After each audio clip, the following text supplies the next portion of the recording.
Jamani, today is salon visit. Tunaenda kusukwa. Nywele zimefumuka jamani, unaziona zinavyokaa, zimeharibika. Kwa hivyo naenda saluni, naenda kusukwa jamani. Kama siku ya leo ni mara yako ya kwanza kuja kwenye chaneli hii hapa, jamani, hapa ndipo nyumbani pa content za uhakika 100%.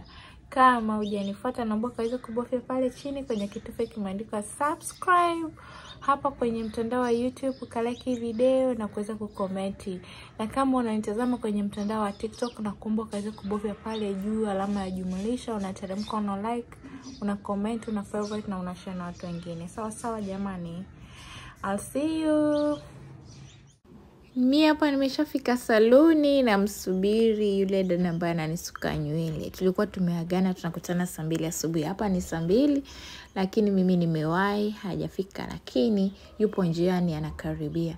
Jamani, ni vizuri sana ukaweze kukutana na mtu ambaye anauelewa kuhusu nywele ya kiasili. Yaani saluni ambaye anasuka nywele kama anahudumia nywele yako, lazima awe mtu ambaye anauelewa, anajua kutunza na kulinda nywele yako. Muhimu sana kwa sababu watu wengi hawaelewi, na unakuta kwamba nywele handle tu vile wanavyotaka. Wengine wanasababisha uharibifu kwenye nywele zako.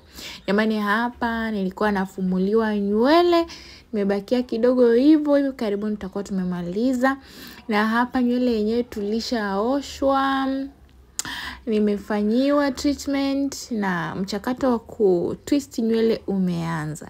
Mtindo ambao unasuka nywele yako ni muhimu sana kwa sababu mitindo pia inasababisha uharibifu wa nywele. Mitindo ambayo inaleta pressure kwenye nywele zako pia inasababisha uharibifu wa nywele. Huyo ni Asha, my bestie Shostindo huyo sasa. Jamani, sasa nilikuwa naongelea mitindo kwa sababu mitindo pia huwa inasababisha nywele yako inakatika. Yaani hivi umejiuliza kwamba mbona mimi napaka mafuta ya kuotesha nywele ambayo anasema kwamba yanasaidia nywele, lakini nywele yangu bado sioni ikiongezeka, sioni urefu, sioni kijaa?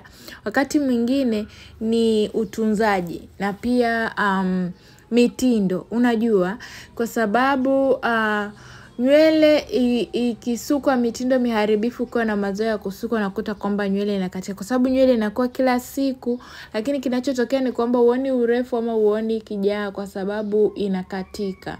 Na ndio maana video ambayo nimepakia hapa, nimepakia video nyingi sana kuhusu unyevu, nikisisitiza kwamba unyevu ni kitu cha muhimu sana, na pia kuwa na bonnet ambayo imetengenezwa na material za kuteleza, yani zile satin, yani zinasaidia sana kuhifadhi unyevu kwenye nywele zako jamani. Unaona kwamba we are almost done, karibia anamaliza. Yani huyu dada ni mzuri sana, anajua kuhandle nywele yangu, anajua kuhudumia nywele yangu jamani, na huwa nakuwa na amani sana wakati nipo hapa. Unaona sasa mtindo wangu tayari jamani, mwenzenu nimedamshi, sheki jamani. Naomba kaweze kubofya pale chini kwenye kitufe kimeandikwa subscribe jamani. Mtindo umeupenda ama haujaupenda? Naomba kaweze kunijulisha kwenye comment section. Kwenye hii video kashare na watu wengine, na kama unamhitaji Asha, yupo pale TikTok anajiita Asha the Salonist. Sawa, utamkuta jamani, dada mzuri sana, anajua kuhandle na kuhudumia nywele yako ya kiasili. Jamani, mwenzenu ndo hivyo, wacheni wivu jamani. Comment pale ukaniambie nimependeza, nimedamshi, twist zangu ziko moisturize, unaona ziko wavy jamani, zinapendeza. Mimi huyo hapo. Asanteni, and I'll see you in my next one.